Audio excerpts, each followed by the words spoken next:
Jadi di gaya bahasa Arab itu begini. Kalau ada orang ragu dengan sesuatu informasi, maka kita ingin meyakinkan supaya keraguannya hilang. Salah satu caranya gunakan inna di depannya. Jelas ya? Ustadz Adi akan datang hari ini. Ah, masa sih? Ya, kayaknya belum yakin deh. Maka dikatakan, inna Ustadz Adi sayati al-yaum. Saya tegaskan ya, nih flyernya sudah ada. Nih update-nya di jalan sedang akan datang. Beliau akan datang hari ini. Maka gunakan inna untuk menguatkan. Jelas? Nah, pengertian terbaliknya artinya, kalau Anda baca Al-Quran, disampaikan satu informasi, menggunakan inna berarti ada golongan manusia yang tidak meyakini sempurna. Jadi ada orang-orang yang memang, menganggap kehidupan dunia itu segalanya. Karena itu sibuk dengan dunia. Berangkat gelap, pulang gelap, kumpulkan ini, kumpulkan itu, hitung lagi. Padahal yang sudah terkumpul pun belum tentu dipakai. Gitu. Maka Allah tegaskan pakai inna, kamu itu akan meninggalkan dunia, kamu akan wafat. Yang kamu kumpulkan ini gak akan bermanfaat untukmu kalau tidak digunakan itu untuk kepentingan esok harimu. Sibuk meninggikan diri, sibuk mencari kedudukan, lupa bahwa banyak aktivitas yang harus dikerjakan untuk persiapan pulang. Gitu. Jadi kalau Quran menggunakan kata inna seakan menyentuh kepada jiwa, ada orang-orang yang lalai dengan persiapannya sebelum dia berpulang karena disibukkan dengan kegiatan dunia yang sementara. Kalau sibuk itu punya value-nya, nilainya saat yang bersamaan untuk pulang, bagus.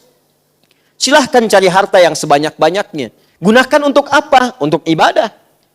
Ya, ibadah itu apa saja? Banyak nilainya. Jangan digambarkan zakat saja. Infak yang umum saja. Anda cari rizki supaya di rumah punya tempat yang nyaman untuk ibadah, punya tempat untuk sholat, punya tempat untuk kajian Quran bersama keluarga. Itu punya nilai positif, plus poinnya.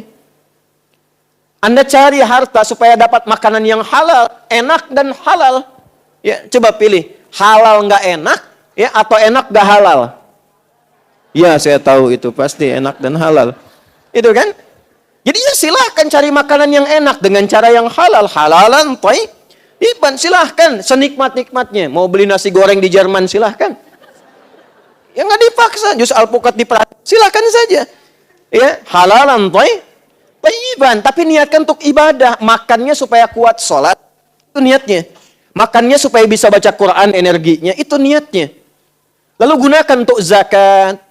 Untuk infak, berbagi dengan sesama, membahagiakan orang tua, keluarga, kerabat, belikan anak-anak pakaian yang membuat dia dekat dengan Allah, menyekolahkan dia di tempat yang mendekatkan dia dengan Allah, silakan kumpulkan sebanyak-banyaknya.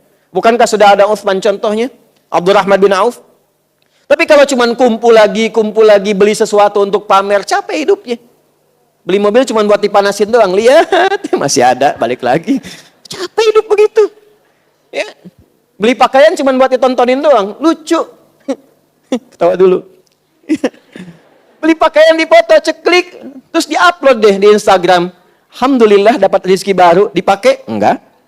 Gantung lagi. Ya, kan kurang sehat tuh.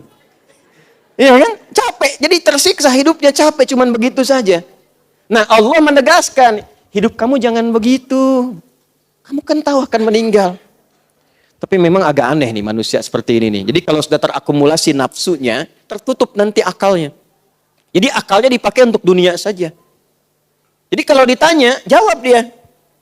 Ya, ini kerja buat apa supaya nyaman hidup? Masya Allah, enak ya enak. Hidup enak itu nyaman? Nyaman, bagus. Sampai sini benar. Tahu kan Bapak akan meninggal? Tahu. Udah tahu kapan? Enggak. Persiapannya udah ada? Belum sih. Tahu meninggal, nggak tahu kapan pulang, tapi nggak punya bekal. Aneh. Makanya Allah gunakan di sini inna untuk meyakinkan. Hei, inna. Karena itu harfun nasbin. Nasabnya didahulukan sebelum taukid. Nasab itu di fikih lugah gini. Saya sering sampaikan. Nasabar rajulu asahu fil ardi. Seorang menancapkan tongkatnya dengan kuat. Menghunjam ke bawah sehingga nggak goyah. Nggak goyah. Nasab namanya. Maka seakan pesannya begini. Hei, tancapkan ini dalam hatimu. Jangan goyah. Kuatkan pada jiwamu, yakinkan jangan goyah. Kamu ini akan pulang. Kamu akan meninggal. Kalau perlu tuliskan di dinding rumah itu. Setelah saat kamu pulang, saya di meja kerja itu, saya tuliskan. Ada hidayat, jangan maksiat, karena kamu akan wafat. Sudah merasa punya bekal yang cukup untuk pulang? Tanda tanya. Jadi begitu kita melihat itu termotivasi lagi. Kuatkan lagi, kuatkan lagi, kuatkan lagi. Tancapkan pada jiwamu. Inna yaumal fasli, tancapkan pada jiwamu, yakinkan dengan kuat bahwa hari perpisahan itu, ya, berpisah kita dengan dunia atau dunia berpisah dengan kita. Karena di sini konteksnya dunia meninggalkan kita. Jadi kalau bukan kita yang meninggalkan dunia, dunia yang meninggalkan kita. Artinya kiamat, selesai kehidupan. Jelas? Baik. Allah. Inna yaumal fasli kana miqata. Masya Allah. Telah tetap waktunya. Maka di sini Allah Subhanahu wa taala menginfokan secara umum langsung sehingga semua bagian tentang perpisahan itu disebutkan dicakup lewat ayat ini. Ya, bagian perpisahan dicakup lewat ayat ini. Perpisahan dengan dunia itu dua. Imma kita meninggalkan dunia disebut kiamat kecil, judulnya kematian, maut ini tadi. Wafat. Ini kiamat kecil.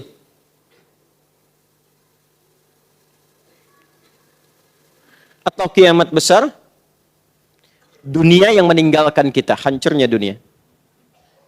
Ya, hancurnya dunia. Sudah? Nah, dua-duanya makna ini dicakup lewat ayat ini dan ditegaskan, mengambil kalau dalam bahasa Indonesia itu ada namanya sinekdok ya. Belajar bahasa Indonesia ya. Sinekdok, ada sinekdok pas prototo, ada sinekdok totem pro parte. Ya, pas prototo itu disebutkan sebagian mewakili keseluruhannya. Kalau sinekdok totem pro parte disebutkan keseluruhan mewakili sebagiannya.